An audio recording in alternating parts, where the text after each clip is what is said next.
Hello, good evening, and welcome to the Fab Four for this Sunday night. I'm Gav, and with me I have got Kev, I have got Keith, and I have Emmet. This show is brought to you by Féileacáin, our charity partner. We will talk about them later. Tonight is all about Sadio Mane. And look, there's so much to be said about this player. We're going to talk about him at length. And then we're going to have a little chat about Calvin Ramsey as well, who signed on the dotted line for Liverpool on a long-term contract today. Keith, I'm going to come to you first. Gav. All right. I have loads of stats on Sadio Mane for you. Let's read some out. Let's read some stats here. Okay. Started off with Metz, went to Red Bull Salzburg, Southampton, Liverpool, and looks like Bayern Munich will sign Sadio Mane. 269 games for Liverpool, 120 goals, 38 assists, so that's 158 goal involvements in 269 games. Just overall, Keith, on Sadio Mane, before we get into all the memories and back to front, start to finish. Sadio Mane, what does he mean to you? Sadio Mane is one of the most important players of the Jurgen Klopp era, because what he does on the pitch, he epitomises what Klopp wants. You know, he's got all the skill, he's an absolute machine, but he's a lovely bit of snide about him, and he's a fighter and he's a grafter. You can't really ask for much more than what we got out of Sadio Mane, and I think it's a sad day, you know, that we're talking about him leaving, but I just think, you know, we've got some great moments out of him, and we have memories. We have great memories of Sadio. We have people that have been super critical of him. Look, we've all been critical of him as well at times, but overall, I think he's just been an absolute icon for this club. We say it all the time. We said it, you know, is this player a legend? Is this player a legend? Sadio Mane leaves Liverpool as a legend. He's one of our greatest ever signings, in certainly Premier League signings, but one of our greatest ever forward players.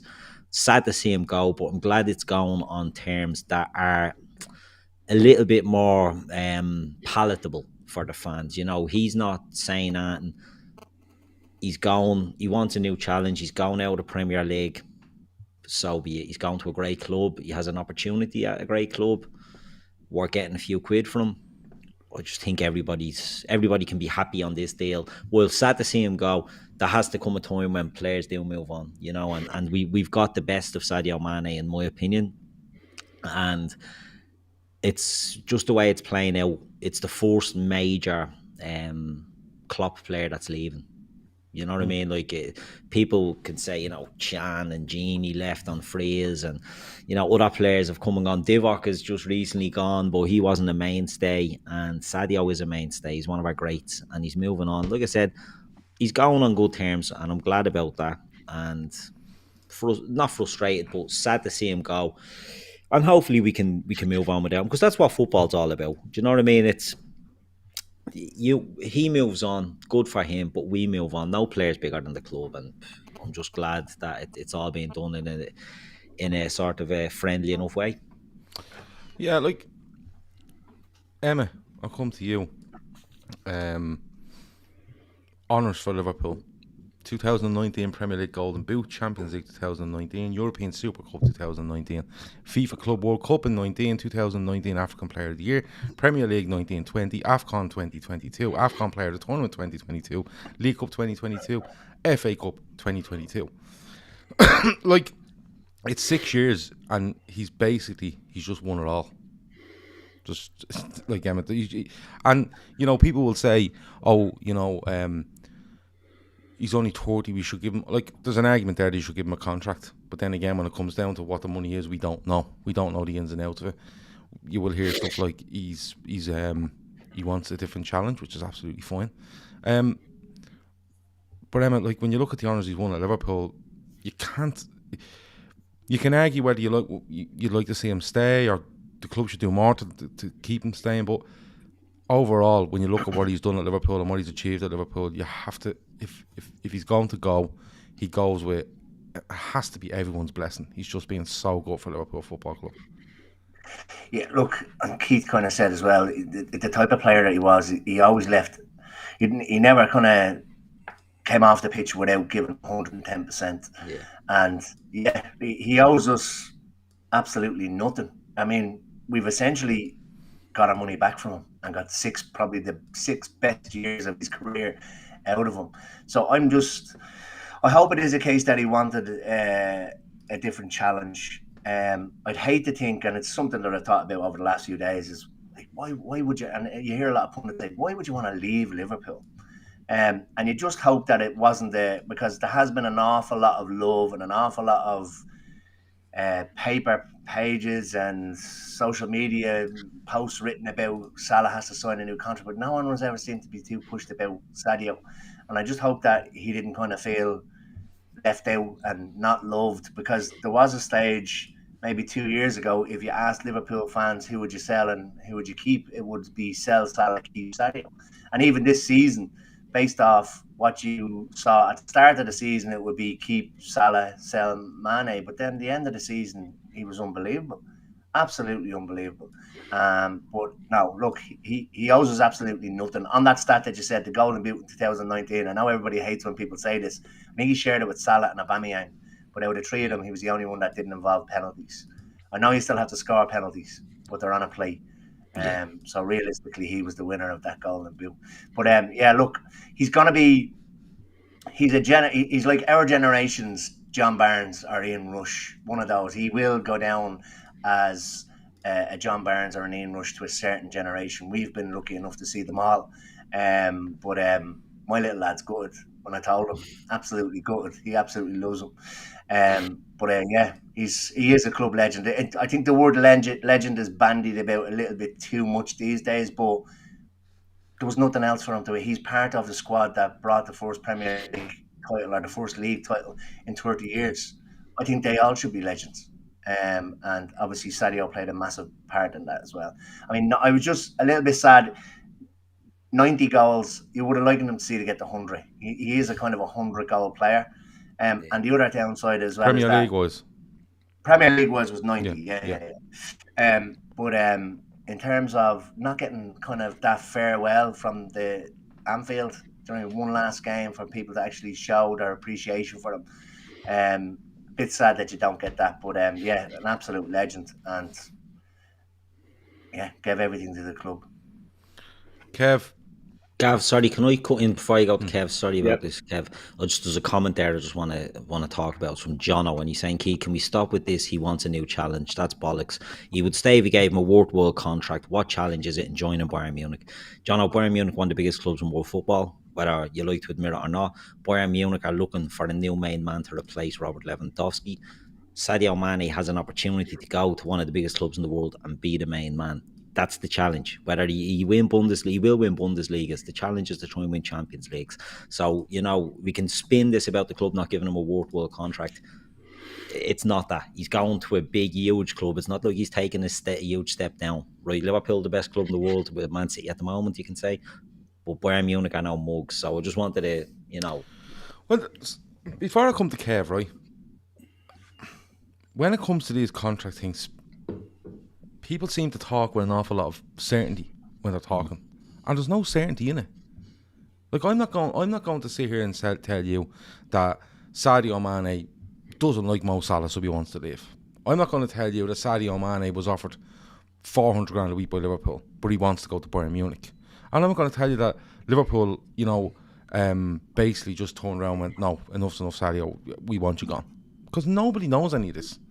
The only thing we do know is that, and Klopp has said it, he said anybody with a year left on their deal has been offered a deal. The deals are on the table. That includes, I think, Keita, Firmino, Mane, Salah. They were the main four, right? We don't know what's going to happen with Salah's one.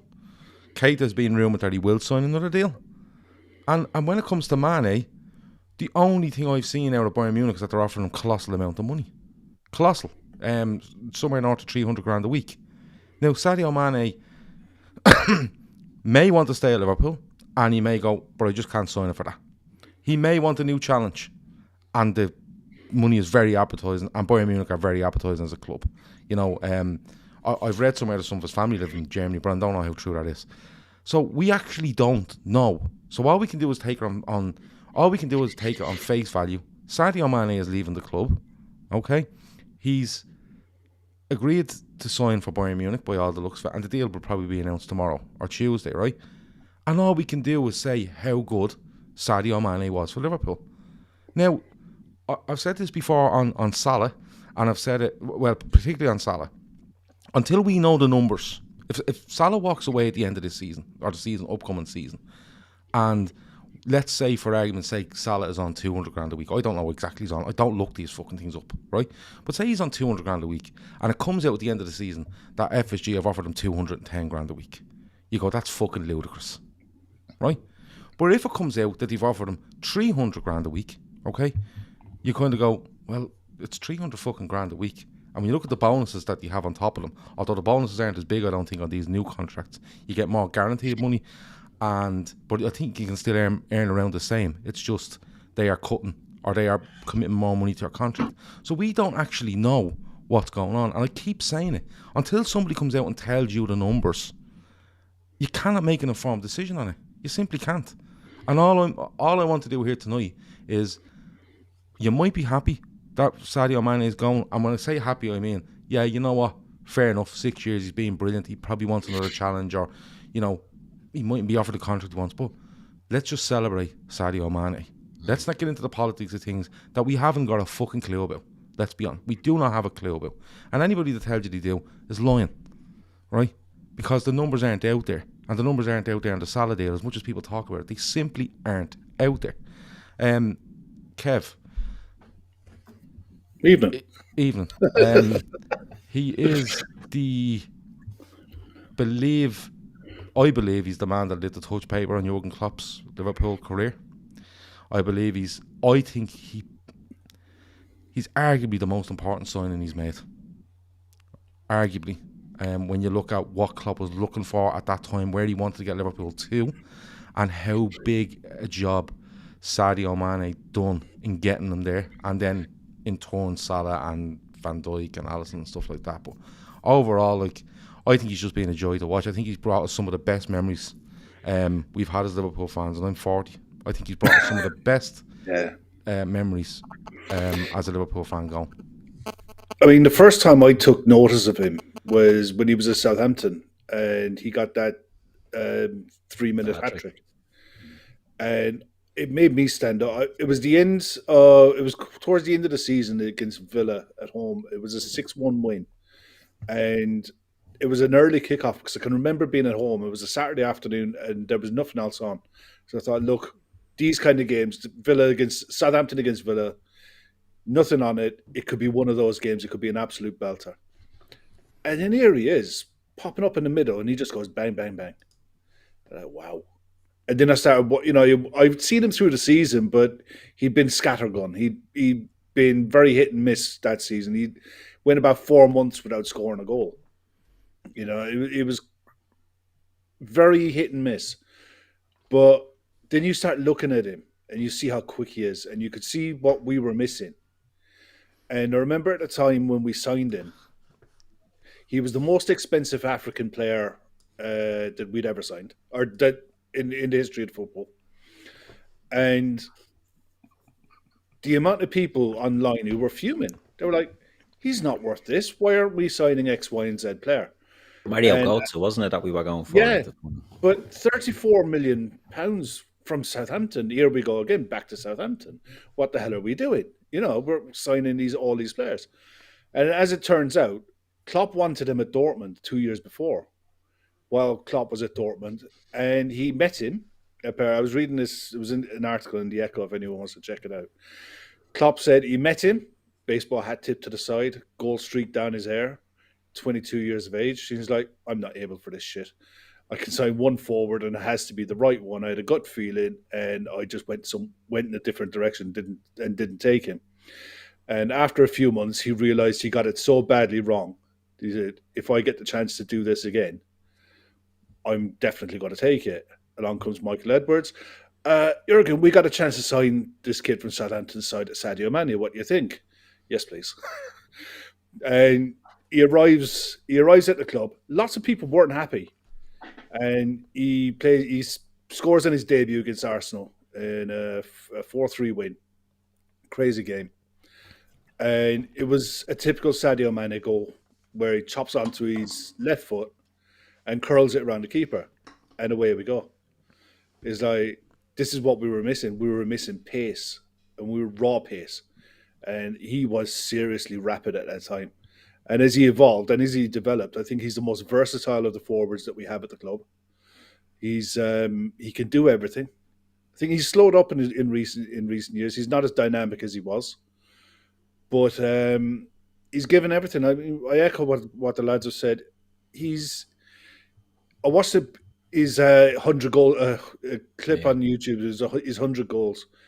He scores all kinds of goals. He's so strong in the air. He never had a great leap on him, but positionally he knew where to be. He had a nous to be able to sniff space. And he had that one touch to make a yard and finish it in the corner. He loved finishing with his right foot into the far corner. High, low, didn't matter. He loved a chip shot. He never had a dead ball piece. Apart from when he was playing for Senegal, he took their penalties, missed a few. As we saw against Chelsea, he's capable of missing them. But for me, he's been my favourite player. Of all the players that we've had at the club for the last 6 years, he's my favourite. I just want him. I want nothing but good things for him because of the human being that he is. You read the story about the mobile phone. The rest of us, I got my kids. My son was walking around with a cracked mobile phone and all. He's like, Dad, I need a new phone. I can't get a new phone. This phone is this, that, and the other. He's walking around with a mobile phone. The amount of works he's done at home with hospitals and with kids. The stuff he did with Nivea. You remember that thing he did with Nivea with the kid? Yeah. I think the Flurry in Liverpool. Yeah, exactly. Yeah, they done that thing with him, and we're contracted with Nivea. The players commit to do this stuff. He followed that on, and he did that goal celebration for his granddad. He didn't have to do that. He remembered it in his head, and that's for Lee. That's for his granddad. He just thinks different. He is different. I think it's the way he was raised, the hardship that he went through. Everything in life that's put him into where he is now. He's just what a great footballer he is. He's a better human being. And I'm just going to miss him. I'm going to miss his smile. His smile when he scores. His crazy celebrations, copying Bobby's celebration, the one hand over the eye, all that stuff. I was just going to miss the guy. The guy's just been, he's just such a regular in the team sheet as well. He's always there. He doesn't rarely gets injured. Never had a big injury with us, and he was Mr. Consistent. He was always reliable. Emmet was saying there about his goals came and went. He was a bit iffy in front of goal for a while, inconsistent, you'd say, for a couple of years. Not with his effort. He put a shift every game. It wasn't a lack of effort that the goals dried up for him. It was just wouldn't go in for whatever reason. You're right. He never stopped, and when he wasn't in great goal scoring form, he kept going. He always put the effort in.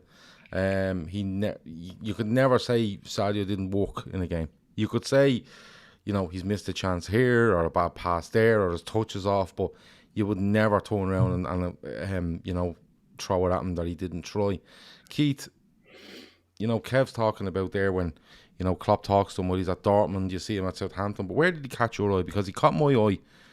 He catches my eye away at Chelsea, playing for Southampton. I remember a pissing rain at Stamford Bridge.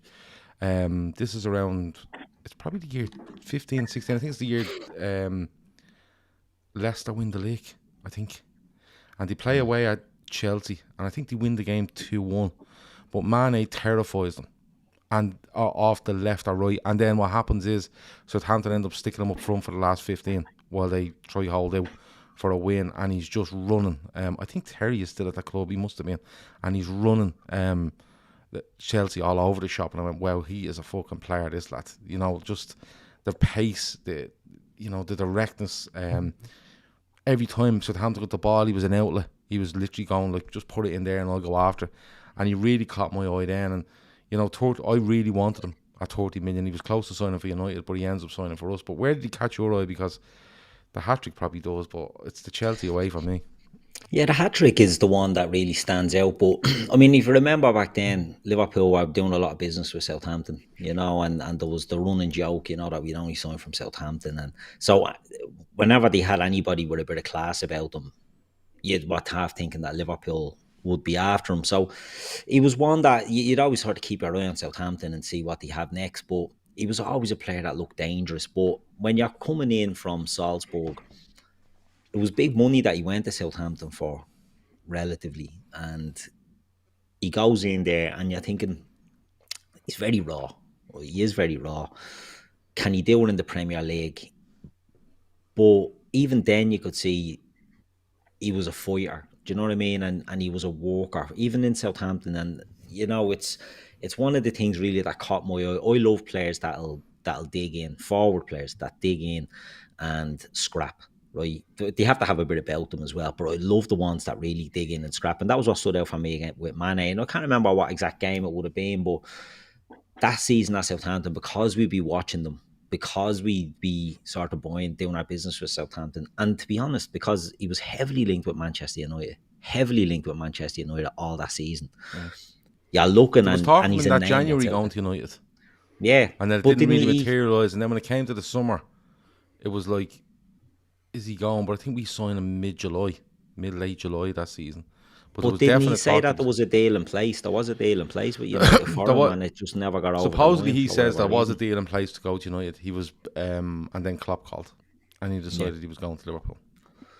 But you're looking at a player, you know, he's on the radar of the big clubs. And back then, I mean, we go back 6 years ago, it wasn't a case like, why would he go to Manchester United over Liverpool? The way we had the same conversation about Darwin Núñez, it was the other way around, you know, like, why would he go to Liverpool? You know, United weren't that long from winning leagues, and we're always, you know, one manager away from getting back to the top again. So we got him, and it was, I wouldn't say a surprise. Yeah, it was a surprise because Kev touched on it there. You know, we were linked with others.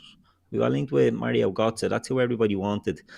And then Mane comes out of nowhere. And I remember at the time people were sort of like, another Southampton, another fella off these. This fella doesn't even look that good. But if this first game sort of put that one in the bin, you know what I mean? Like, is that the same summer Mkhitaryan goes to United? I think it is, because I think Mane is 30 million, and I think Mkhitaryan signs for United at 34. And all the talk was that, you know, it was because Mkhitaryan played against us, didn't he, for Dortmund in the Europa League that season. So yeah, it's that 15, summer. That summer he goes to United. We were linked with Mkhitaryan, as well, and it didn't happen. He goes to United. We were linked with Mkhitaryan before he went to Dortmund, wasn't it? From Shakhtar, was Shakhtar? Or? Yeah, I think it was. Yeah, we were linked before that, correct?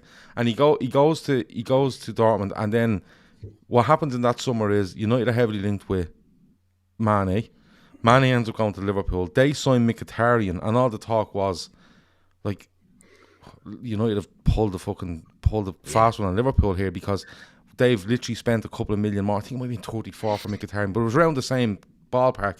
But the talk was United have pulled the fast one here because they could have got Mane. Liverpool have swooped in and overpaid for Mane, and Mkhitaryan is now a few quid more than Mane, and United have got a much better deal. And it couldn't have been. It was seen that we were gazumped. Yeah, we were gazumped because we were linked with Mkhitaryan even at that stage, because he was really highly rated at the time, wasn't he? He was deadly, in fairness. Mkhitaryan at Dortmund, he was brilliant, and he did play very well against us in the Europa League. And it was obviously a player that Klopp sort of had at Dortmund, but you know, again, it was just one of them that everything, we didn't know then what we know now, that if the club are bringing in a player, you trust the club's judgment. Back then there was no trust. Do you know what I mean? We were just off the back of the Brendan Rodgers experience, where, you know, the committee are recommending players, Rodgers is saying, no, we want this, and it was just an absolute shit, and it had its own name, you know what I mean, and it was just a big joke. But this was one that obviously they were coming up with this name. Klopp was happy with it because, as Kev said, he wanted him at Dortmund.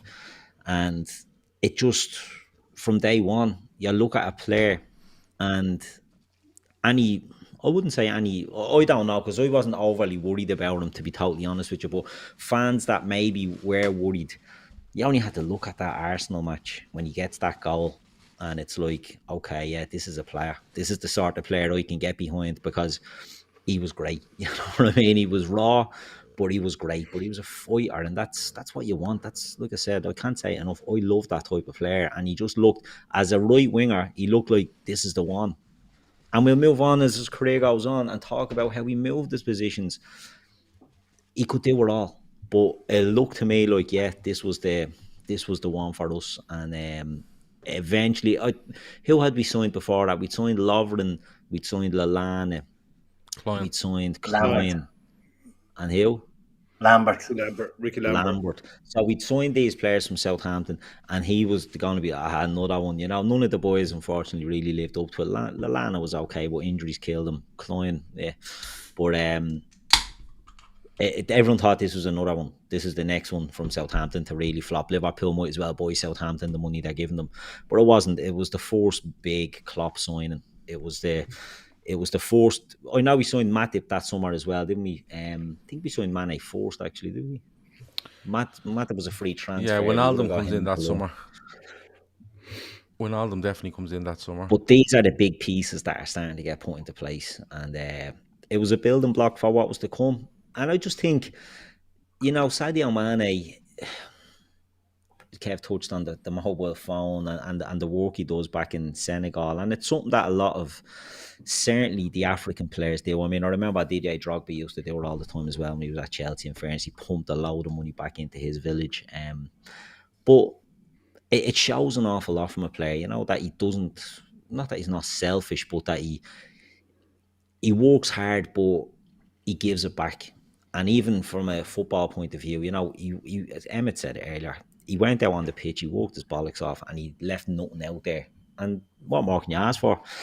I just think it was a sign from the start that, yeah, this is the rock and roll football, because he scores the goal against Arsenal, doesn't he? And Klopp gives him a jockey back.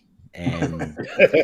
But Klopp tones it down after that, doesn't he? Like, Klopp is like, well, I can't do this anymore, because he got criticised. He was getting lashed out all the time for over celebrating. And I think he'd said that summer, no, I'm going to cut it back. And then he done that, and he's like, no, we have to cut this out. I promise, I really will. I think it was that game. I'll be good next time. I really will cut it back now after he's like fucking parading Mane around the Emirates as a jockey back. Like, so many moments, Gav. So many moments. Well, that's what I want. Later on, I want to. We're going to go through a few, but I want people later on. Not now, because I'll lose them all. But later on, if people in the chat want to throw in their favourite Mane moments, it can be on, off the pitch, wherever you want, and we go through them and discuss them. But not Emma, yet. Remember that. Not yet. Don't do it yet, because I'll try hold on to as many as I can. But leave it with me, Emma. When you look at Liverpool 15-16. You know, you have Coutinho, you have Firmino, you have Lallana. That was usually your front three. He uses Benteke a little bit for a while. I think he uses Benteke during the season. Ings is there. But there's no real electric pace. You know, Coutinho's a beautiful player. Firmino's the same. Lallana worked so hard. He was integral in the fourth season under Klopp. But there was nobody where you went, put it in behind the fullback. Now, I'm not talking like Jack Charlton fucking sort of football, you know, where you just lumber him into space. But just that option where you could just, like that goal against Arsenal, where I think it's Lallana just clips one down the side as if to say, I can clip it in there now because someone will go after it. And it was a breath of fresh air, wasn't it? You know, he comes in, he's playing on the right, he's lightning fast, he's so enthusiastic, he's a really good technical footballer, he's an eye for goal. And let's get into it, because that goal against Arsenal, on the day Liverpool go 1-0 down, I think Walcott scores, if I remember. He has one disallowed and then he scores soon after. Oh no, he misses a penalty. No, he misses a penalty. And then Moreno takes him down, he gets a penalty, he misses it. Then he scores, then Coutinho equalises. And then we go on a rampage then. Do you remember Coutinho scores, Mane scores, I think we're 4-1 up on one stage. I can't remember who got the other one. Might have been Lallana, I think, makes it 2-1. But from that day, Emmet, like, clip ball, tears, I think it's Callum Chambers apart, cuts inside, takes a touch, bends it around, check, top corner, and you're like, wow, we haven't seen this in a while. And it was just electrifying pace. It's what he said there, it's the heavy metal football, because he came in with this like a reputation for heavy metal football, and we probably hadn't seen it up until then. we'd seen, like, do you know what I mean, us, a lot of pressing and stuff like that. But then, like you said, when Mane picks up, like, he's breaking ankles all over the place. Not just in that game. Like, there's lads he's turning lads inside out, and then for him to, like, and we said earlier on, he scores all types of goals, and he sticks that one in with his left. But we see him in later years doing the exact same thing on the far side with his right. But I look back at videos the last few days, and, like, defenders didn't know what to do with Mane when he came running at them, like, and he would absolutely rinse them game in, game out. But I think that was the beginning of the, like you said, it was like kind of everybody, if they didn't like the Mane signing, they kind of, their ears pricked up a bit and thought, oh, so this is the way it's going to be now. And it was just so refreshing that it was a case that this fella's just literally going to turn defenders into knots and score all types of goals. Like, it was so refreshing. But yeah, lightning pace, and, like, yeah, he probably slowed down in the last couple of years, but still, you don't want Sadio Mane. So would you if you're running fucking that much for the last 6 years. Yeah. Do you know what I mean? But no, exactly. Yeah, no, 100%. But, like, I don't know whether it's a case of him slowing down or, like, it's. The unfortunate thing is, and the same thing's happened with Salah, and the same thing will happen.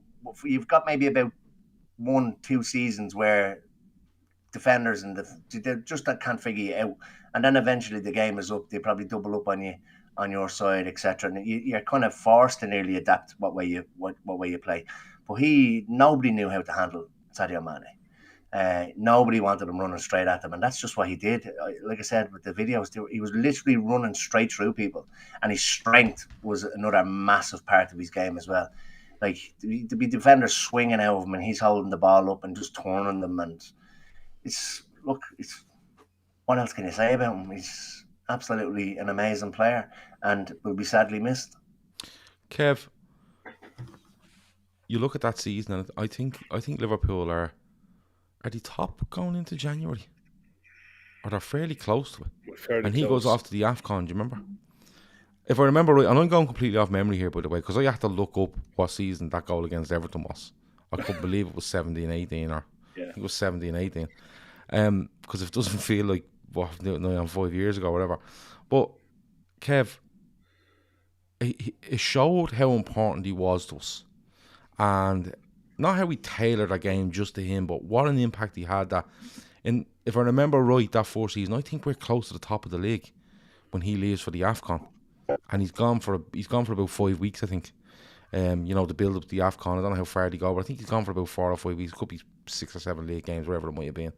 And Liverpool aren't in good form when he leaves, or during that time, and we come back. We get Champions League football in 16-17, but straight away, Kev, within 4 months of him arriving, you just see how integral he is to this team. And he's literally, even though Firmino was there, even though Coutinho was there, you have really good players. Milner is there at that stage as well. There's loads of players there that are establishing themselves, and they're still here now, like Henderson and stuff. Because Henderson's only recently taken over the captaincy in the year previous. But you see already how integral he is, Kev, how important he is, how different he is to what we have. And if you didn't know how important Sadio Mane was to Liverpool, or how important he was going to be, you got a taste of it during them months, January into mid-February. Well, you see, with that first season, 16-17, he had 27 Premier League appearances and 13 goals. Every other year after that, bar one, he was in the mid to high 30s. So that was the first season where he was away with AFCON that he missed a good chunk of games, and his goal tally was down, because ordinarily he would have probably got into double figure, into 20, pushing 20 goals that first season. It would have been unheard of, and it would have made us qualifying for the Champions League an awful lot easier, and maybe pushing higher up the table. But it wasn't surprise. It was the way as that season panned out. He offered us something that we didn't have, as you said, that pacing behind, that directness, that ability to stretch sides. We were always compact and able to play through sides. The likes of Coutinho and Bobby were able to play intricate football. But having that option that you were hoping the Sturridge could always provide. But Daniel, his body just let him down. But Sadio was, at 24 years of age, that ability to scare the living shit out of defenders. Emmet was dead right. They didn't know what to do with him. They knew he was trouble at Southampton, but then you put him into a side with better players around him, and you had players who could find him. He was a completely different animal, and he only got better as he got older. Every year in, year out, he added to his game, be it right wing, left wing, and at the end through the middle. There was a constant evolution of how he played the game and how we didn't adapt to him, but he adapted to the way we evolved. Where in the past, when a player missed a chunk of time out, they fell behind and they couldn't adapt and catch up. He never had that issue. He never had that problem. And that's because, look, he's a world-class player. For £34 million at the time when we bought him, we bought one of the best African players to ever play the game. And it was an absolute bargain at the end of it. It is a bargain, and we've kind of more or less made our money back when you look at it. It's close to it. Darren Dunbar says he scores a brace against Spurs when he comes back from the AFCON. Is that the one where he gives Ben Davies an awful time? Is it? Where he destroys Ben Davies twice and scores? Am I right? Is that the right one I'm thinking of? I think it is. And then he does a hamstring against Everton, and he's out for the rest of the season. But Liverpool still managed to get into the Champions League. Keith, 17-18 comes, and if you can think of any memories in 17-18, you bashed them out there. I think 17-18 is the one where he scores at Everton in the 94th or 5th minute. Yeah. But at that summer, you see Salah come in. And then you're looking going Salah, Firmino, Coutinho, Mane, the Fab Four as they were known. They were trying to get them on the pitch together. They were like, it was all going off. The dream was Coutinho in a midfield three with Mane left, Salah right, and Firmino up front. And the thing was, after a year of tearing the place up, on the right hand side, just goes left. No bother to him. I'll go left. Let Salah come in and play right. Because if you remember, Salah signs for Liverpool, and everyone thinks he's back up to these front three up front. And, he takes the number 11 short. Firmino gives it to him and takes number 9. And everyone thought Salah would be a backup because Mane plays down the right, and Salah does as well. So it was like he'd be Mane's understudy, But Salah is just electric from day one. Mane goes out left, and you see the evolution of him again. Can play right, no problem. But down the left, Keith, was just a different dimension to him because he could burn you on the outside. And this is where his technical play came in for me. He'd burn you on the outside if he wanted to, but he'd drift inside. He'd find the pass if he was drifting inside. Crossing was good off both feet. Shooting was good off both feet. Wasn't afraid to get physical. And that's where that's probably the season where you really see how good a footballer he is. Not just pace, Keith, how good a footballer Sadio Mane is. Yeah, I agree. But that's the year that I think that Klopp's Liverpool start to take shape, because Robbo comes in that summer, doesn't he? Yep. Robbo comes in that summer, and Oxlade-Chamberlain comes in that summer as well, and he was brilliant that season as well. Oxlade-Chamberlain from midfield. So what we had was, we touched on it there, the heavy metal football, and Coutinho and Bobby at the time probably weren't playing it the season before with Mane. That season was absolute bleeding carnage, because what Salah done was he comes in and he sort of blows the arse off the league. But it took so much pressure off Mane then as well. And Mane was able to just go over to the other side. There was it was a big deal at the time that he was getting pushed out of the way. As you said, Salah was Mane's backup and all this sort of shit. Turns out it was best position though. Yeah, but that's what I mean. He really flourishes when he goes over there. And, the team got better. And Mane, as I said, he went from being the sort of the main attacker, as we said there, he got 13 goals the year before, misses a month of AFCON, then misses 10 games injured. So you knew what was sort of there and what was likely to happen. And going into that season, you're like, no, Mane is the main man, definitely the attacking threat. But the famous front three then come together, and from day one, Watford, isn't it, in the first game, and they all score. And he scores a brilliant goal in that game. Yeah, he always scores brilliant goals. But I the think ball, Kev and Emmet said I think he goals. plays a 1-2. Is it with Emre Can he plays a 1-2 with? Yeah, I think it is. And he just right foot opens his body out, smacks her in the top corner. Salah scores. His goals are outrageous. Goal. Yeah. But that's the start of it, I think, that season, because I think Ox gets a lot of stick, and look, he hasn't fulfilled the potential, the injuries, and it was the injury that season that Bladen really does for him. But I thought he was brilliant that year, and it was another one that I remember we played City in the Champions League and we fucking destroyed them, and we destroyed them in the league. Remember, I was in space for a week, wasn't it? 4-3, we beat them at home in the league, don't we? Yeah. But Ox is brilliant, Mane is brilliant, Salah is brilliant, Bobby is all. It was like an attacking, like Coutinho was gone at that stage, and Oxlade-Chamberlain becomes part of that sort of midfield attack, and we were fucking brilliant. But Mane was allowed to be nearly the silent assassin of the team, because Salah took all the attention and took all the heat, and the media attention and the fan attention.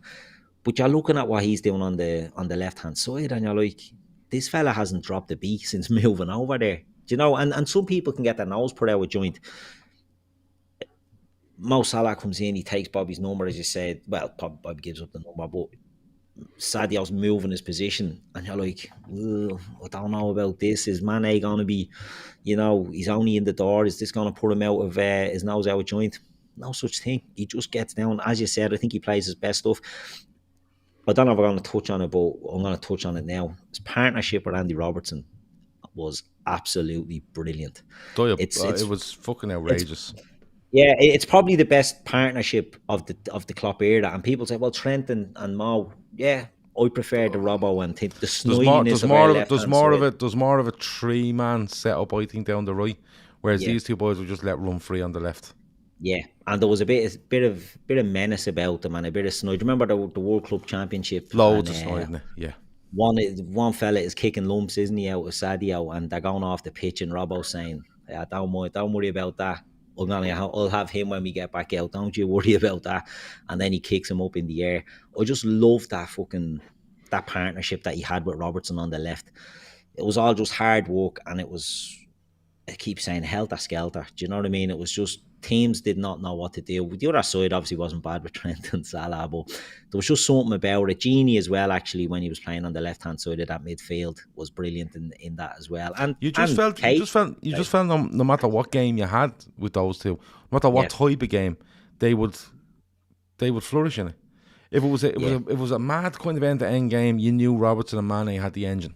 If it was one where you were pinned back, you knew that the two boys would be well able for it. If it was one where you were absolutely lashing on the attack, they'd run rings around as many people as they could to help each other. No matter what, and then if it got physical, they loved it. Mane is a dirty little fucker when he wants to be, but everyone loves that about him. He leave an elbow in, he leave a shoulder in, he leaves a foot in. He's unfortunate for me to get sent off at Man City. I think that's Ederson Floyd's out dips his head. Is that 18, 19? No, that's. I think that's 17, 18. Is it that long ago? Yes. He's unlucky. I think he's looking at the ball. I think he's looking to take a ball down. But anyway, they loved it. The both of them loved it. And like, Emma, I'll come to you because you have to remember, right? I think Liverpool played Bilbao in Dublin the week before that season starts, 17-18. Does Mane play that day? I can't remember. Loads of drink on board. But surprising. I think Robertson, we play his first game, and I loved him. But Coutinho, on the eve of the Watford game, decides his back is hurting, doesn't want to play, right? Doesn't make the move. He's in great form, Coutinho, till Christmas, and then he ends up going. But you're thinking, okay, they've kind of switched. Salah's in, Mane's over there, Coutinho, will he be able to work? And the front three, in fairness to them, Emma, just step up and go, fuck him, right? And they just decide, right, us three will do it. And you have to give credit to all of them, but we're talking about Sadio Mane today. Took it in stride. And literally, and you see at the end of the season, he just goes and takes the number 10 jersey as well. Give me the number 10. I'll be Liverpool's number 10. One of the biggest numbers at the club, probably the biggest one apart from 7. But again, Emmett, you can see him just progressing all the time, and for me ends up the most rounded player at the club. But even that, in his second season, when all this is going on, he just takes it. Mane, Salah, Firmino take it and run with it at the end of the European Cup final. It's I loved Coutinho as a player. I think everybody did. But when he started acting the maggot with the pain in the back and all of that, you're right, the lads did say, I thought we played a hell of a lot better when he didn't play. And the three of them literally took over, like you said fuck it. And the top bet of that season was all front three to score. I don't know how many games they did it in, but if you did it for every game, you'd be up rather than down if you were betting on that. But that was the full move then to the 4-3-3. But again, yeah, it was like assisting each other, scoring, all three scoring. If one of them didn't score, they definitely assisted. And it was just like, I can remember thinking, like, I've never seen Liverpool play like this before. It's unbelievable. And it just kind of nearly swept everything in front of them aside. One of them, like, it was kind of, when he came in, he said, we turn doubters to believers. You're probably still kind of doubting a little bit because of years of hurt. But it was kind of, I think it was the 17-18 season that we all kind of thought, no, this is happening. This is on. We're back to where we were 30 years ago. And an absolute joy to watch. Ran every defence in the league absolutely ragged. And all kind of played off each other. They kind of, when I say play off each other, they fed off each other. Do you know what I mean? It was just, they were untouchable, absolutely untouchable. And Sadio, plays a massive big part of that. And yeah, I never really, because he is so humble. We've spoken about him being so humble. The move across to the left, people were worried. He just took it in his stride, and it was. Look, you have to remember as well is that they didn't always stay in their positions. A lot of the time, the front three, like you'd see Mane would pop up on the right and Salah on the left. You'd have Firmino out on the left and Mane going through the middle. But again, it just caused all sorts of trouble to the defenders, and no one knew how to deal with it.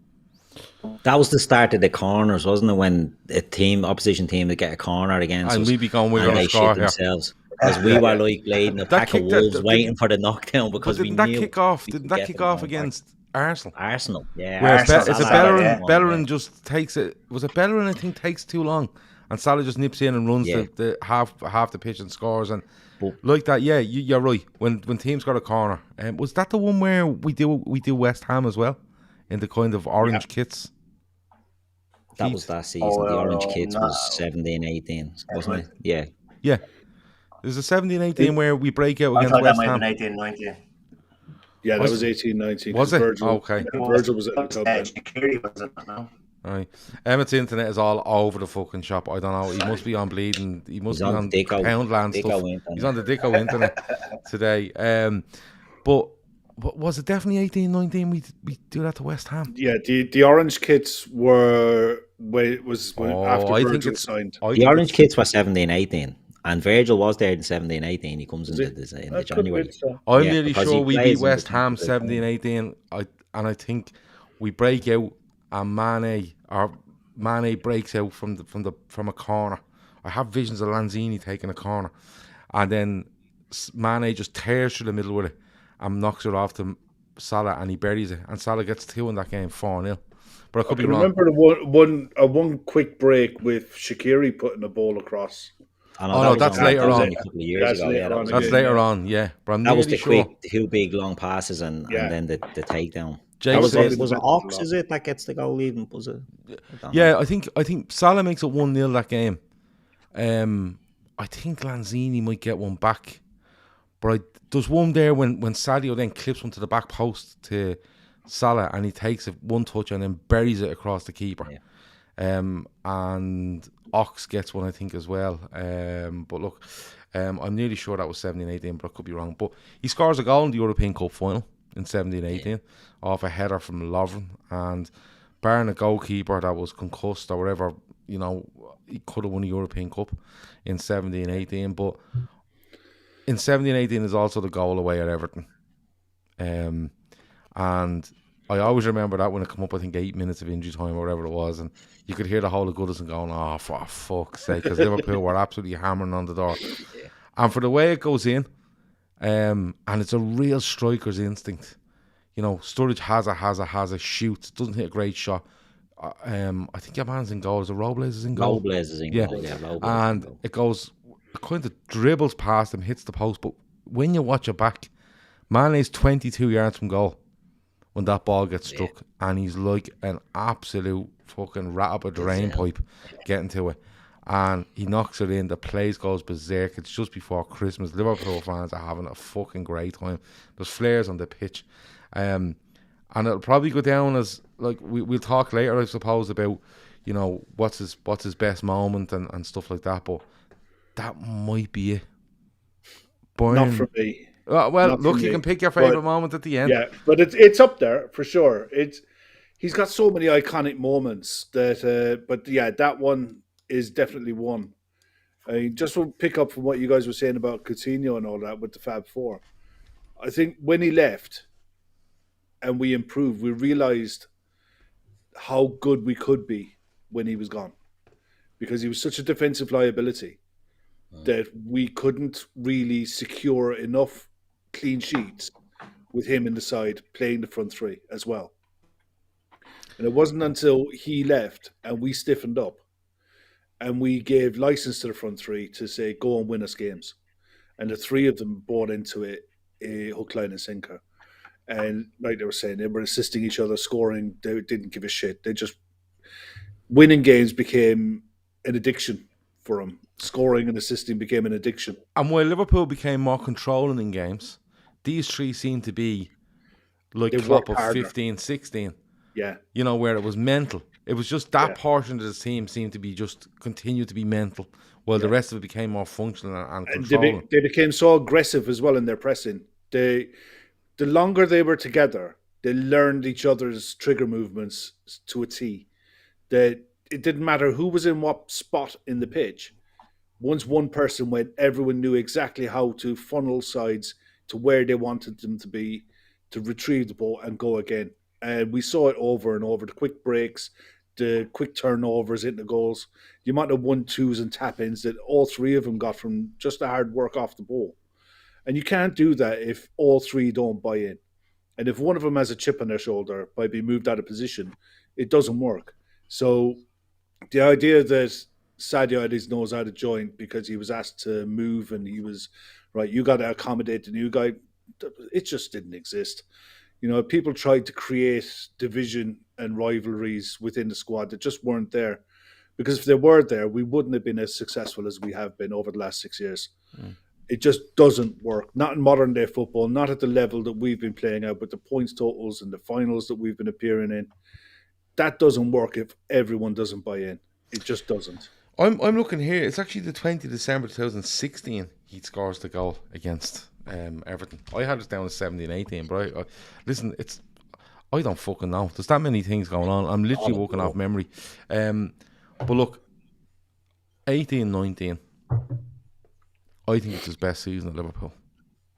Yeah. You know, I think we win the European Cup. I know we win the European Cup, but we win that. We're a point off City in the league. We get 97 points. And I don't know if he wins. Like, I just think it's his best season at Liverpool, Keith. You know, you have got that boring goal in there, don't you? 18-19. Yeah. When he, I think it might have been Rob Gutman from the Anfield Rap described it as ballet, actual ballet. Is the words he used, but man, he was so fucking good in 18-19, Keith. Like, he was just so fucking good. Yeah, and that sort of it's all about the evolution, isn't it, of the squad and the evolution of Jurgen Klopp and what he knew was happening with the squad and who we could rely on. So we go into 18-19, we get beaten in the Champions League final the year before. We make squad improvements, blah blah blah. That year, Klopp realises as well, look, draws aren't worth a shite now anymore. we have to just go for it now in the league. And we go for it, and we get 90, was it 96, 97 points? 97 points. And it's not enough, but we win a Champions League as well. And, you know, Mane is at the heart. The Bayern Munich goal is an outrage. And I'd say it's going to top most people's goals for their favourite Sadio Mane goal. It's not mine, but it's certainly up there. And like Virgil's pass is brilliant. He gets it into space, but Mane uses his body from the very start of it. Like, Mane uses his strength and his body to hold off the defender, spins it, goes around fucking Neuer, Neuer has a tendency to go walkabouts and anyway, but Mane knew, right, I'm going to get around him, and just to clip it over into the finish. Everything about that goal is just brilliant. It's absolutely brilliant. But at that stage, he is just everything about Liverpool. He's fighting in every game. You know, he's at his peak. And not only Bobby Firmino is absolutely sensational as well, and Mo, it's their second season together. They're really fine-tuned what they needed. We've also improved our goalkeeper that year, which is a big fucking, you know, big difference. Not having a dig at Cardias or Mignolet. But we knew when Alisson came in, as that season progressed, and Fab, we were playing higher up the pitch. We were compressing the press right up in the other end of the pitch. Keita comes in that summer as well, doesn't he? Yeah, Keita comes in. We signed him the year before, and he comes in that summer. Summer of 18. And you just see then that the absolute, in my opinion, we pushed up so high that the press was just, they couldn't live with it. And that's what Mane flourished under, you know what I mean? Like, the hard work, pressing, the Robertson combination. As I say, Naby Keita comes in, and it's Keita then who's playing a lot on the left of the midfield three. Him and Keita seem to strike up a good partnership as well out there, and he's sensational that year. You know, I really think, you know, he gets some goals. He gets a lot of goals. He always got a lot of goals, but some of the goals he was getting were just a player at the peak of his powers. And I think, yeah, that season, COVID sort of fucks him up a bit, doesn't it? I think the Mane pre-COVID and the Mane post-COVID are probably different, but, you know, that's players are older as well, I suppose. You put it down to that. But I think, yeah, 18-19 is probably into the start of the next season, because the Villa game when we win the league is a big moment as well. But that year, I think, yeah, definitely his best season. He's driving us on, you know. He's putting us on his back nearly, and we've a team of stars at this stage.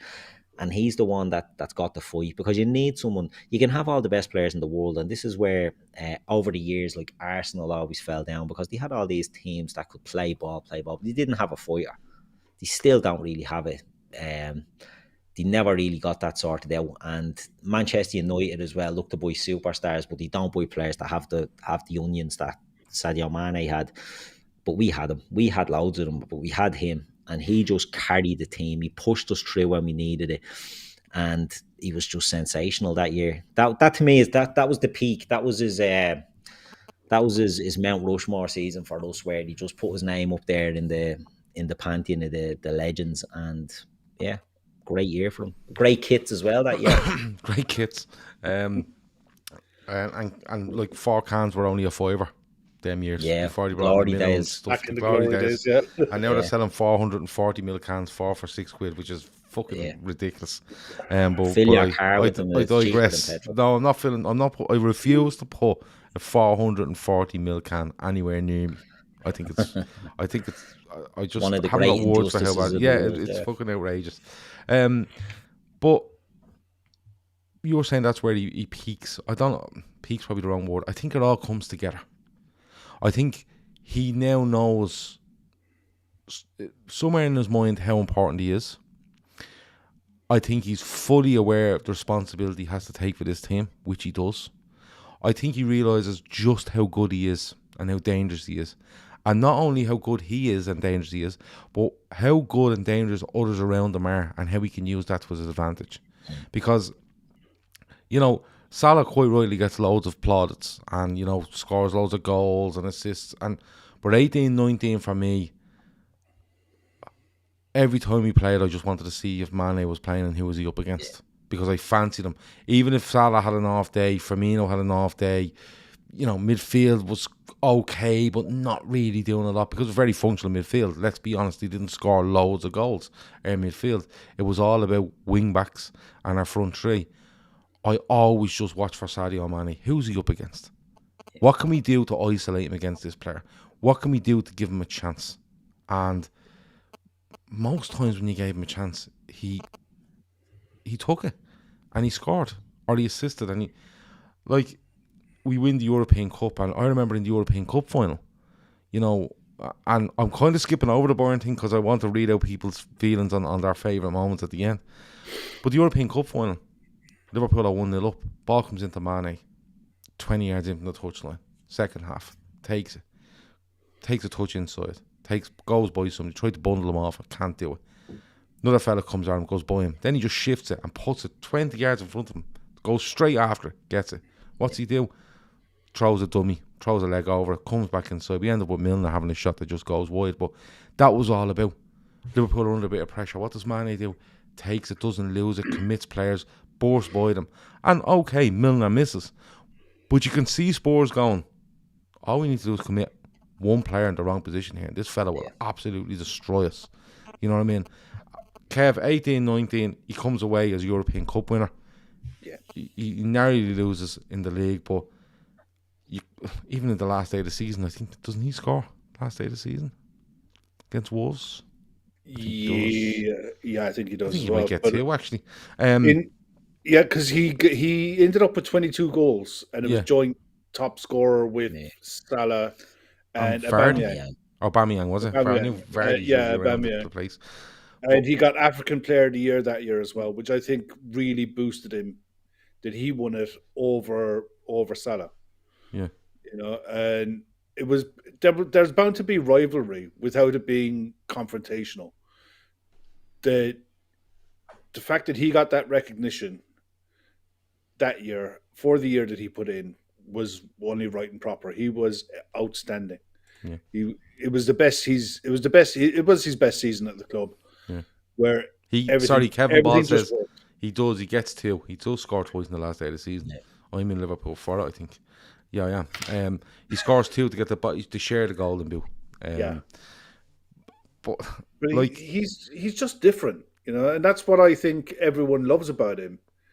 The fact that he never shied away from doing what was asked of him either, and that only showed more this season than any other. Is, by the way, we know you've done it down the right, we know you've done it down the left. Now we need you to do it through the middle, and he did it again. And I mean, we'll talk about it later, but I don't know. I mean, this is the first year that we've had a serious conversation about him being involved in the Ballon d'Or. And I don't know if he might have one more year at being at this Ballon d'Or type level, and I think Bayern might get that out of him. But look, in that year, 18-19, he was arguably one of the best players in the world. Yeah, and if it wasn't for Messi, what the numbers that Messi was pulling up at Barcelona, then I think he would have been in the conversation for a Ballon d'Or that year as well. Between him and Mo. Before we go on, there's something in the chat there of Stephen Duffy. His mother isn't not well. So I'm not going to go into any detail on it. Stephen Duffy knows where it is, and the people in the chat knows where it is. So I want to wish Stephen and his mother and his family all the best. I hope everything works out okay, and I hope you're okay with me saying that. Some players, some teams would have looked at 18-19 and went, "Yeah, we won the European Cup, but like we put so much into that league campaign, and we go into 19-20." And you would forgive some of them for saying, do you know what, 97, can we go any higher than 97? Can we? Like, let's be honest. City are just a chi. That's all they are. And I don't give a fuck what anyone thinks when I say that. They are. They're a chi, and that's the end of it. You're up against a chi code that are, for me, they're an insignificant entity. And would be, unless they didn't buy their way in by some sort of stature in the game. And Liverpool must look at it and think, jeez, this league title. But you could be forgiven for saying, but we won the European Cup, but we tried to defend that one. You know, see how the league goes, but the European Cup we could defend it. But they come out in 1920 and they take no shit from nobody. And they don't give a fuck who you are. And they are exquisite, to be perfectly honest with you, from start to finish. And, you know, I think it's hard to pick out a player in that season. Just one to put on a pedestal for 1920. I think it's hard. You know, I look at all the players that played in there. I look at all the results we got. Mane definitely plays a part. Salah plays a part. Firmino plays a part. You know, Henderson, Fabinho, Wijnaldum. Just name them all. Ring them all off because they all play a part. But, like, he's part of a team that literally go, 97, we'll fucking show you. And it's just a mental strength, Keith, to come out and go, we'll go. We went at it last season, but we just hit the turbo button now. And the one for me in that season is the Villa away one. He gets the assist for Robertson, I think, with a left foot cross, if I'm not mistaken. Yeah, so from the right hand side, he puts it on his left. Comes back, puts on his left. Robertson scores, and then he scores the winner. And it's important because while we're losing, City are winning. Yeah. And it's like, oh, this is the big shift, and they're playing each other at Anfield the following week. And we turn it around. We end up 6 points clear of them, and we beat them the following week. We go 9 points clear. And that's a huge goal from Sadio Mane. And there's boots going in everywhere, and he just sticks his head in and scores. And, you know, the team deserved it, the club deserved it, but we're talking about Sadio Mane tonight. Yeah. On a Sadio Mane level, and you see him being interviewed at Anfield after we lift the trophy and stuff. I was delighted. When I think back, I'm delighted for him because, again, I always look at Sadio Mane and I think he's the man that started it all. For me, he's the man that started it all anyway. Yeah, I agree. That Villa game, we spoke before. We spoke on this earlier as well, where, you know, you had to win games because City, the cheating bastards that they are, changed the game. You know, we're all old enough to remember, you know, the early years of the Premier League when you could lose 6 or 7 games and you'd still be, you know, able to win the league. Now you can't draw 5. Do you know what I mean? And it's the points are just like, no, draws are as bad as defeats. Liverpool go into that season and it's absolute foot on the neck stuff, and they never let up. It's relentless. It's the most relentless. That half a season is the most relentless you'll ever see. Liverpool absolutely smashed the arse off the league that year. Was it play 29, 128, drew 1? Yeah, he drew against United, didn't they? Early on, and they drew against United in about the 9th game. And every single thing that season, remember, it was the World Club Cup is on. That's when they'll drop their points, and they came back. Sorry, it's Leicester 28 drew 1, 127. You said. Do you remember we came back and Leicester were on the hunt. First, you know, the foxes are hunting us down, and we played them in Filbert Street or whatever the fuck that's called now. It's not Filbert Street. It's the King Power. It used to be the Walkers, the Cheese and Onion Stadium. I was thinking of the Walkers. I forgot it was even the King Power, so I just went with Filbert Street. Yeah. But in that game, that was like, that's when it all came together. That was just unbelievable. But it was that's the best performance under Jurgen Klopp for me.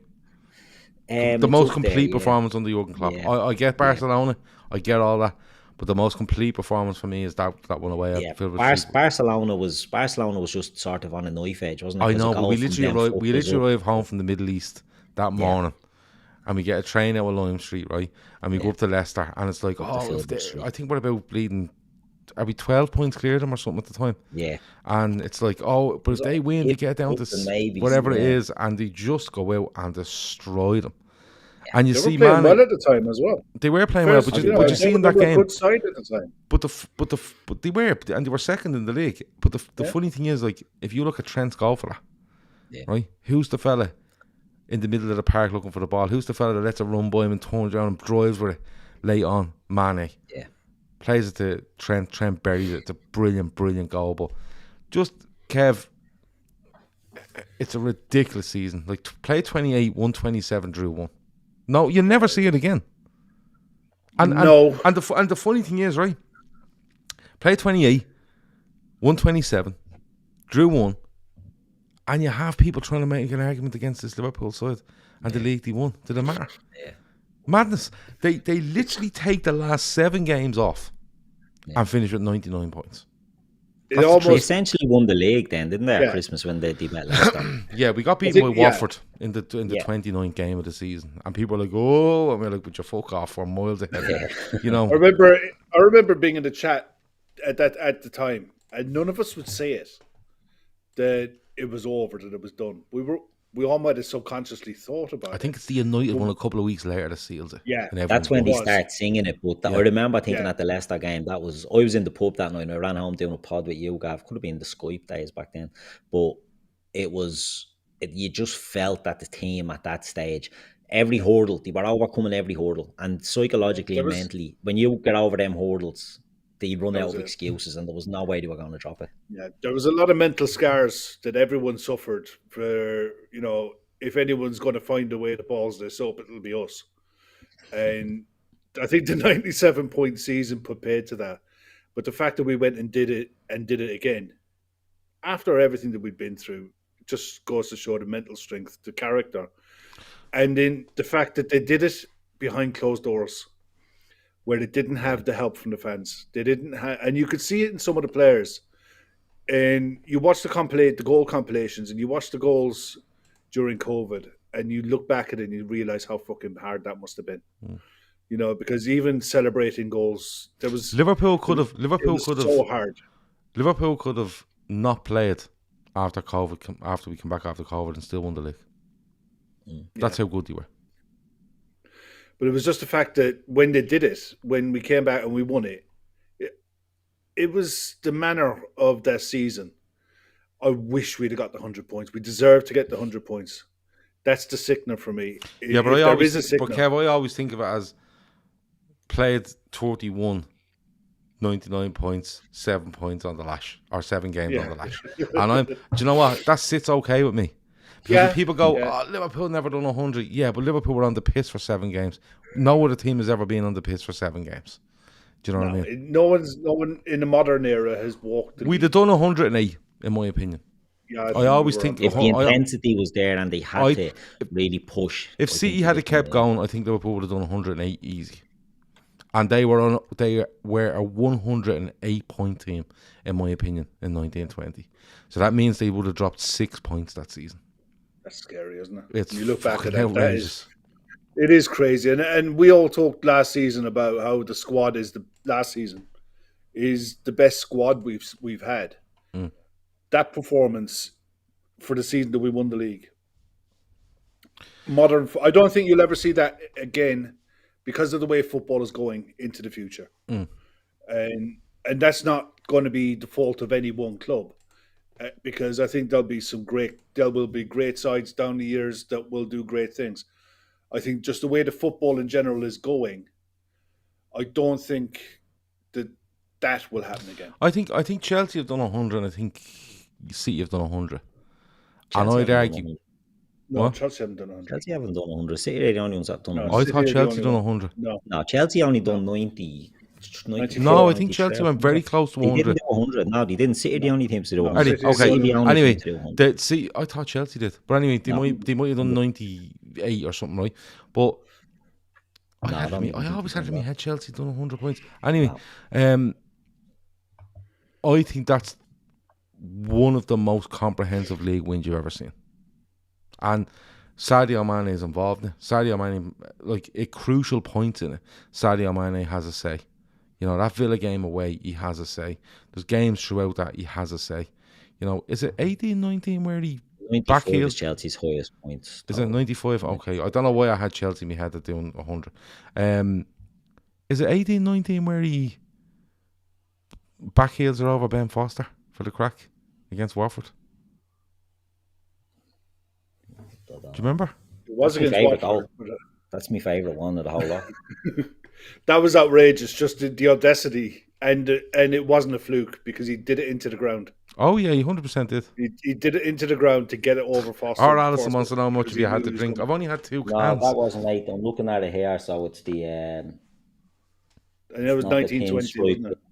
No, it's New Balance. It's 17-18. Is it? Oh, It's that far back. I think, and you know what? People slag and go, "Why can't you remember this?" So much has happened in the last 6 years that actually putting it together and remembering games, I think, is really difficult. If you go before the Klopp era, and you Oh say no, to me, 18-19 it could be 18-90. I think it might be.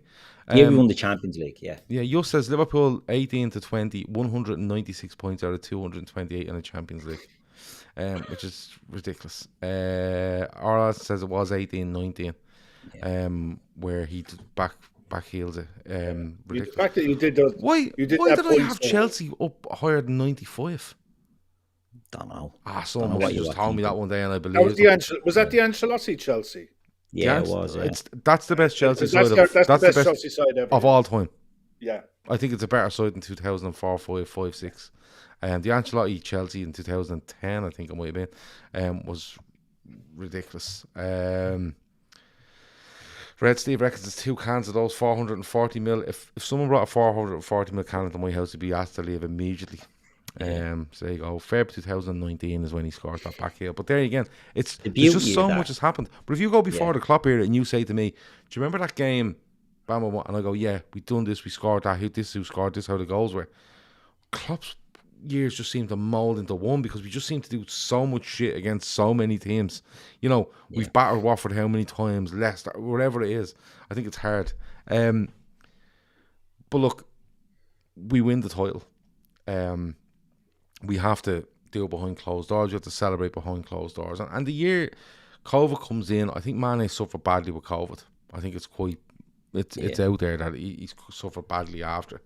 You know, 2021 is one of those seasons where I just think it's one you not that you write it off, because you know we still get Champions League and it pushes us on to what we've done since. But I want to go on to Sadio's best moments.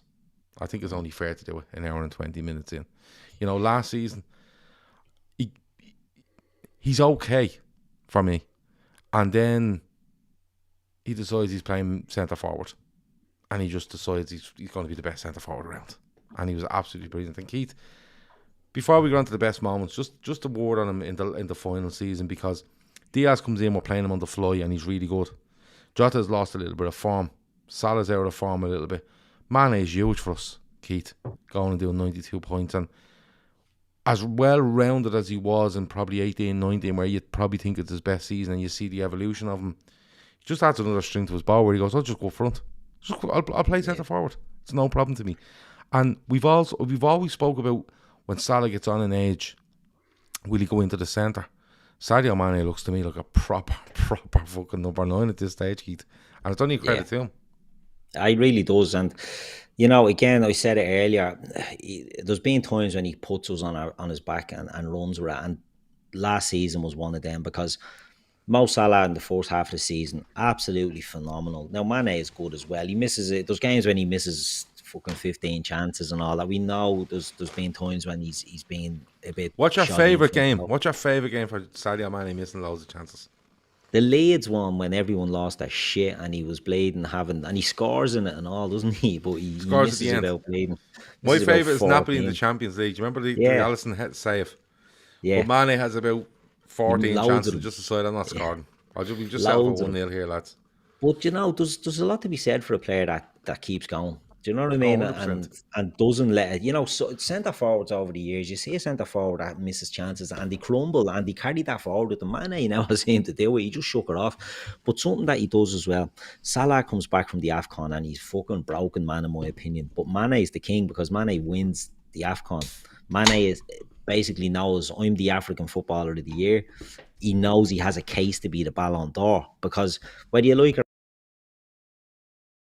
these things, and even though it's AFCON, it's still an international trophy, so it helps his case. So he comes back and it's like, right, Luis Diaz comes in, electrifying on the left-hand side.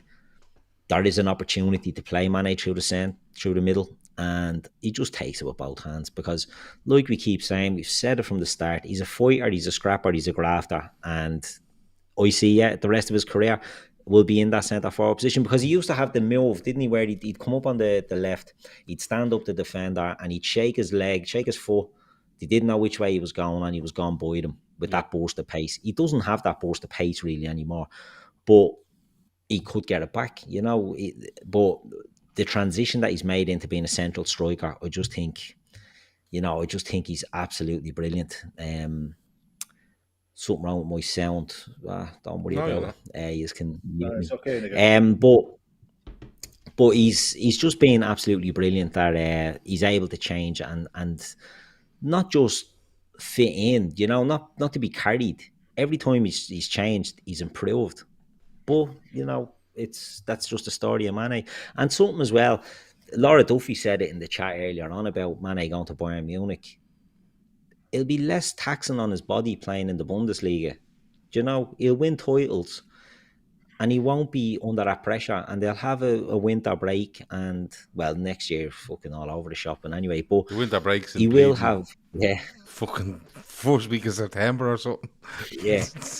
but he will get a lot more it won't be as heavy on his body. Do you know what I mean? And I just think he will extend his career by going to Bayern Munich, and look, fair play to him. You know what I mean? I think he's been a great player for us. But there's so many moments. He's fucking brilliant. We get onto the moments in a minute, but just on him as a centre forward, like I think you're right. I think the blistering pace is gone, but I think he had great pace when he played out wide for Liverpool, but his movement was brilliant. Yeah, that out to in run that he timed perfect, where he didn't have to use bags of pace. He was just so good at it, where he just drifted, gone, and the defender was like, "Where the fuck is he gone?" And before he realised that he's gone across him, he's in goal. And I think if you go back to the 2 week scores against Spurs in his fourth season when he comes back from the AFCON, I'm nearly sure it's Ben Davis. He's now at centre half for Spurs, isn't he? But he's playing left back, and he just rips him because he's getting inside him all the time. But now you look at it and I go, I still think he has enough pace to run off the back of defenders, right? Not stand them up and go at them like an out-and-out winger, but I think he has enough pace to run off the back of defenders. Yeah. I think he's... centre backs especially. Yeah, I think he's good enough in the air. I think he's a good enough finisher. I think he's physical and strong enough. And you know what? I'm not happy to see him leave Liverpool overall, but it'll probably make me watch a bit of Bayern Munich just to see how he's getting on, because I like to follow Liverpool players when they leave Liverpool to see how they get on, especially ones that leave on good terms, you know. And I'll definitely with Sadio Mane. Kev, the thing is, I was going to say, the thing is as well, going to Bayern Munich, there's only 18 teams in the Bundesliga and one domestic cup, and the senior players don't get involved in the German Cup until the later rounds. So everything will be about the league, and there's only probably 6 teams in it that will give Bayern a solid game. You know, the rest of them are shit scared of him. So I honestly think he could go to Munich and set the Bundesliga alight, at least for 1 year, maybe 2. You know, he's not too old. We've seen it with Ribery and Robin when they went to Germany and they really kicked on. There's some other strikers that have gone to Germany later in their career and exploded and they've reinvented themselves. So I think he's gonna, next year, if the Bayern play him through the middle, like I think they will, with Muslera around him, with Thomas Muller around him, I think they're going to be a great side to watch. And it's guaranteed, nailed on the way the football gods work. We will draw Bayern them in the group stages. We will get them some point next season nailed on. Yeah. You know, and it was understood. We were talking about it earlier. It was a shame that Sadio didn't get his send off. I think this deal has been in the pipeline for a while, and if he was precious about him being a star, he would have made it known that this was his last appearance at Anfield. It never got out, and that says everything about him. You know, everything was about the Champions League final. No distractions away from the Champions League final. Yeah, he gave that interview, but you know, the game at Anfield had gone by then. It was all about the Champions League final for him. You know, and I'm sure down the road he will come back to Anfield and he'll get a great reception when he comes back.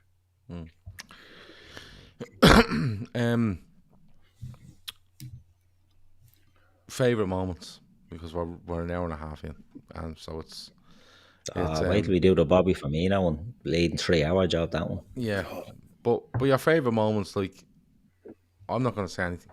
Keith, For give me me, your favourite moments. Sorry, Keith, go ahead.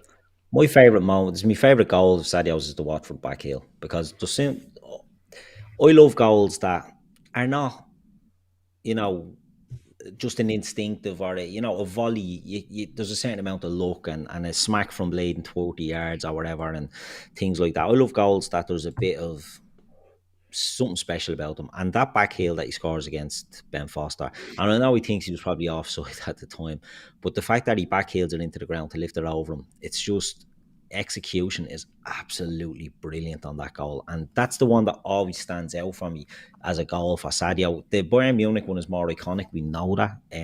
He has scored the Arsenal goal, iconic, but for me, the best goal that he has scored was the back heel against Watford. Sadio Mane as a human being, forget about him as a footballer. We wax lyrical about him as a footballer. As a human being, he's just an absolutely top fella. And, you know, we'll remember Sadio the player, we'll remember all the goals, we'll remember the versatility, we'll remember the work rate, but we'll also remember that he was a good egg, you know, and there's a lot to be said for that, because there's not many of them in football, according to, you know, fans. You know, we see the bad side of a lot of footballers, and I think we're saying goodbye to Sadio Mane, because let's be honest, we all know he's going to be leaving and it'll be announced soon.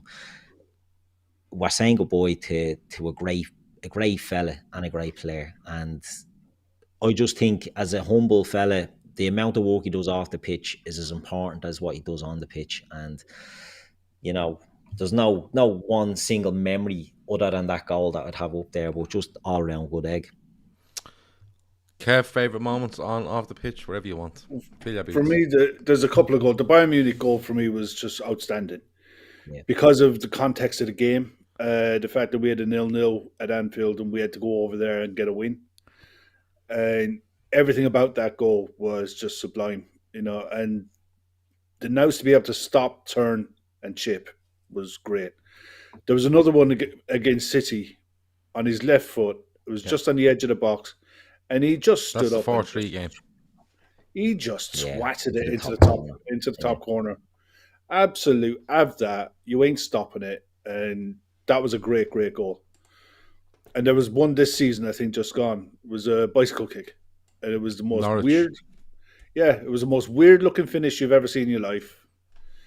But just the thought process to even attempt it, it was just pure him. You know, there's some great goals. You know, the ones that he scored in the air, for someone as short as he was, I still believe he didn't have a great leap, but he had a great ability to be in the right place at the right time and brave. But off the pitch, the story with Genie and the iPhone, you know, the humility, the fact that he kept his private life private, and he never ever once mixed the two. You'd never see or hear anything bad about him in the press, and the awareness that other players had around him when they were celebrating goals, that they kept alcohol away from him, that it's just a respect thing, you know. And I think he's one of the main reasons for a lot more tolerance has come into the fan base because of him and Salah, and it's only because of the characters that they are. Great human beings. I love the shift at that when he gets taken off against Burnley, and the lads are having a fucking great laugh at that. And he's fuming, and the boys are laughing, breaking their bollocks, laughing at him because they just know he's a winner. Like. But the big thing that comes out after is that he walks into the dressing room, and the lads literally say to him, "Give her over," and he just gives her over. He's like, probably fucking, that's a bit fucking ridiculous. Whereas some players go, no, I'll stand up. You know, they double down, stand up for themselves, not giving an inch, but Mane's laughing. And that's famously where the Firmino side eye comes from, isn't it? When he's walking up the tunnel at Turf Moor. There's so many for me. The winner away at Villa is huge.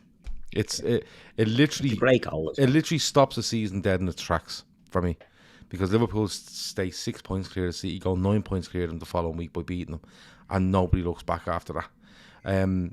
I think it's 18-19 when Klopp decides to take the piss with the Derby lineup at Anfield, and Mane hits an unbelievable pass to Origi for the fourth goal. He dissects everything for one of the goals for Shaqiri. He scores one himself in the first half. He was absolutely outrageous. Like, it was ridiculous. He's brilliant against Barca because he's the main man. You know, we've no Firmino and we've no Salah. He's up front with Origi and Shaqiri, and he's brilliant. Doesn't score or assist, I don't think. But he's just so fucking good. Because he has that threat, as he spoke about. Barca knew, right, we can commit.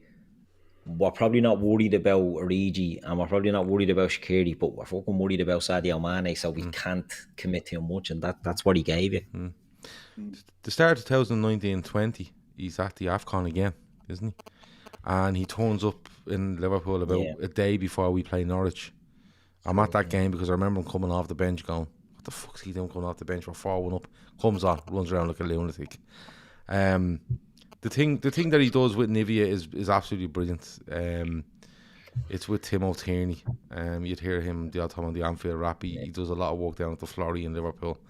Guitar lessons, food runs, all sorts of stuff. And, you know, it's a brilliant video. If you don't get a chance, go and watch it.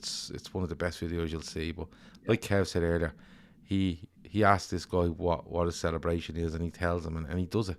I think he might do it away at Palace or something like that in the next game. And if I remember right, he scores. And you know what? Just the goals are brilliant. The assists are brilliant. The celebrations with Bobby when he's copying them. He scores away at Southampton, doesn't he? Early on in the season, one of the seasons, and he does that whole thing where he does what Bobby does and kind of like a matador in front of Southampton fans, and one of them give out. They're like that's just Sadio Mane. But my God, like 270 games and 150, I think it's 158 goal involvements. It's very, very, it's brilliant. And like every other player that got Liverpool their first league title in 30 years, he's won a European Cup, FA Cup, League Cup, World Cup, Super Cup. He's AFCON at the time while he was there. AFCON, African Player of the Year. You know, when you look at Didier Drogba is celebrated as an absolute hero in African football. Mane will go down as the same for me because of what he's won, where he's won it, and the way he's carried himself. I think he's been absolutely excellent. So, there's just so many moments. I don't like the narrative that's being painted that Liverpool fans don't appreciate him. I mean, any Liverpool fan I know loves Sadio Mane. My outfit hates him, but apart from that, you know. I can tell you that, and I keep going back to it. When Liverpool played, he was he was definitely in the top two players I would look for to make sure they're on the pitch. Yeah. Just because of the impact he can have and his intelligence to adapt to games regardless of what games we're in. And he's fairly clutch when it comes to taking chances or making chances. And you know what? The argument about him staying at Liverpool, why he didn't, it's for another day. Tonight is about, you know, talking about Sadio Mane, celebrating Sadio Mane, and just telling, he's not going to watch, I don't think, but telling Sadio Mane that he is a Liverpool legend. He'll never be forgotten, I don't think, by Liverpool fans of this generation anyway, and possibly ones for the generations when they go back and watch him. And I'm telling my son about Liverpool in 2017, 18, 19, 20. He'll never be forgotten because I think, I genuinely, I keep saying it, he's the man that lit the touch paper for me. He's the signing that changes everything. And he just progresses and has impact and becomes, for me, probably the most rounded footballer at the club. And I wish him all the best at Bayern Munich, apart from when he plays us in Europe, because it's nailed on. But I just think he's an absolute... He's just fucking brilliant. There's no other word for it. I'm trying to find words, but he's truly world class. And for me, it's a term that gets thrown around an awful lot. It's world class label. He's one of probably a dozen truly world class players that are out there in the game at the minute, and he's up there in an argument for the top 3 world footballer players in the world right now. You know, that on merit, on form, on the pitch, can do everything. You know, he's one of those rare breeds of forwards that can do it all. You know, there's not many. You know, an awful lot of centre forwards have weaknesses in their game. They can't do certain things. They don't like certain ways of playing. He doesn't. He can do everything. You know, and the forwards that are coming in have got big shoes to fill. You know, he's so consistent. He's so reliable, dependable. He's always available. You know, that's half the battle, plus his effort on the pitch and his goals and assists return. You know, Diaz and Darwin have big shoes to fill. You know, I hope they can do it. Yeah. You know, that's the only hope going forward. And I'm sure it's the when he signs for Bayern, you'll probably hear more information around the Liverpool contract. You might hear some more about the feeling within the club. You might hear a bit more from the feeling from Mane. And that's like I said, that's a discussion for another day when you have probably more information on it. But I was going to talk about Calvin Ramsey signing, but I think we leave it for tomorrow night. We've winners and losers tomorrow night, and like there's not much going on in the world, so we probably just have a big chat about football tomorrow, depending on who's on. But we'll definitely welcome Calvin Ramsey to Liverpool Football Club. It's a good signing. I'm excited to see him playing, and we'll have a bigger look at him tomorrow night. And we go and we look up some stuff on him, and we bring it to you tomorrow night. Kev, anything else before we go? No, nothing for me. Just the Féileacáin stuff. I think you're over the 7.5K now, yeah? I'm waiting on some stuff to come in that might bring us close to 8, actually. Oh, wow. That's fantastic. But now it's going to be... We don't know what's going to come this week now, because if you believe the club, we're done. I don't believe the club for a second. But it's going to be interesting the rest of the window, because you look at the players that we brought in, a 22-year-old and 2 teenagers. You know, that's proper future-proofing. But I don't think we're done. But there's some other clubs out there that need to get a wriggle on. I think we're done unless we move some players out. Yeah, I agree. And without going into the midfield fucking debate. No. Because I've seen people absolutely having meltdowns on Twitter today. You don't say. And trying to tag this podcast in it, which was amusing. And people I've never met telling me I'm a grade A wanker, which was deadly. They must know you. They must. Are you talking about me? Look, come here. There's only 25 players in the squad. The midfield thing, like, you know, I said I think if Ox goes, I think you need to sign a midfielder. I think you need numbers, but you can't just keep signing players and hoping to do that. It's kind of like it's 4D chess, as the kids say nowadays, isn't it? Yeah. That you don't want to show your hand too early. And I agree with you, Kev. I don't think they're really done the transfer market. I think if nothing moved within the squad, I think they might be done. But any sort of movement within that squad now, I think you might see something come in anyway. And the movement within the squad, obviously, if players going out, but look, our move for Alex Oxlade-Chamberlain, I think. Yeah, I think that's the one that kind of cough like a bit, I think. Emmet Kavanagh says the Telegram was tasty today. Yeah, the Telegram group was really good. Our Allison says you are a grade A wanker, Gav. No, you said you're our grade A wanker. You are our grade A wanker. Well, fair enough. You still call me a grade A wanker. And listen, I don't mind that. You know, I don't mind. Let's meet up for a point and see how we feel after. Twitter had a meltdown. I'm shocked, says Laura Duffy. Yeah. G10 says Ramsey is a top class signing, in fairness. We'll talk about him a bit more tomorrow night. Féileacáin, link in the description. It's there to find out about them. The second link is to donate. If you can donate, great. If you can't, send it amongst friends, family, and stuff. Because we might get to $8,000 by the end of this week. If the donations I think that are coming in do come in, I think we'll go over $8,000. So it'll literally leave us less than $2,000 to go, which is great. But look, it's one of those. We're gonna keep going. We get to $10,000 anyway. If that means that we raise a $5 a day for fucking, I don't know how many days would that take. We will. We'll just keep going like that. Yeah. Keith, anything else before we go? Very quickly, right? A friend of mine who listens to the show all the time doesn't listen live. He catches it back. His father took very unwell over the weekend. So I just want to say he's not a Liverpool fan, the father. He's a Celtic fan. So just want to say get well soon. Jimmy the Bear, hail, hail. And hopefully they've a bit good news coming their way soon. Absolutely. We wish them all the best and hope everything works out. And I'm sure you'll update us, Keith, in the next couple of days about that. That's been the Fab Four. We've kept you for an hour and 40 odd minutes, but Sadio Mane deserved an hour and 40 minutes, let's be fair. Rest of the week, winners and losers tomorrow. Haven't a clue what we're going to do with that, by the way.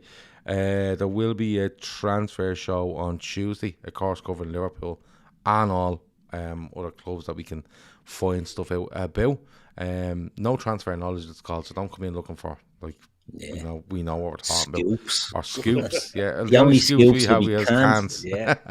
That'll be Tuesday. Wednesday, we're going to do a quiz. I'm promising you a quiz Wednesday. Thursday, Viewer's Voice. The Viewer's Voice was meant to happen last Thursday. The lads were lined up to do it. It was my fault. Something come up on my end that I just could not get away from. So that was my fault. But it will be coming on this Thursday. Sports Unplugged is coming on Friday. And then we'll be back on the Fab Four on Sunday. So make sure, I don't know, subscribe if you want. The rumour going around now is that YouTube are removing subscribers and all sorts of messing. But if you subscribe and you hit notifications, all notifications, and you should be all right then. So we'll see how it goes. That's it. Talk to you in a bit. Have a good one. Over now.